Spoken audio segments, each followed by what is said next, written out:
In today's video, I'm going to teach you how to fix duplicates fast in Zoho CRM. By the end, you'll know exactly where to go and what to click to launch Zoho's built-in deduplication tool so you can clean up your contacts quickly and confidently. First, make sure you're signed into your Zoho CRM account and that you have the right permissions to manage contacts. If you work in a team, it's a good idea to let others know you're about to clean up duplicates so no one is editing the same records at the same time. If your database is large or highly customized, consider exporting a quick backup of your contacts before you begin, just for peace of mind. Start on your main CRM screen and head straight to the Contacts module. You'll find it in the primary navigation. Opening Contacts puts you in the list view, where duplicate issues usually stand out the most.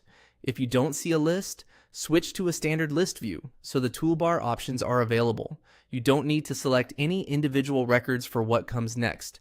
The tool works at the module level.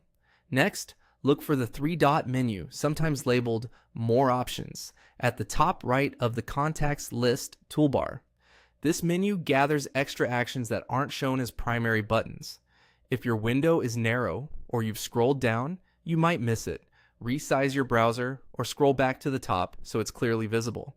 If the menu doesn't appear, double check that you're in the Contacts module and that you have the necessary access. From that three-dot menu, choose Deduplicate Contacts. This opens Zoho's dedicated deduplication workflow for the Contacts module. Zoho will scan for potential matches using common unique identifiers, such as email or phone, and present you with grouped results to review. The interface is designed to speed up decisions. You can compare records side by side, see which fields differ, and keep the most accurate information. Take a moment to review the suggested matches before proceeding, especially when contacts share similar names or company details. Working in smaller batches can help you stay accurate, and applying a filtered view first, like a specific territory or ownership, can make the process more focused and manageable. That's all it takes to launch the cleanup. Go to Contacts, open the three-dot menu, and select Deduplicate Contacts. Using this tool regularly keeps your reporting accurate, your automations reliable, and your team aligned on a single source of truth. Thanks for watching, and keep your CRM tidy so your sales process stays fast and focused.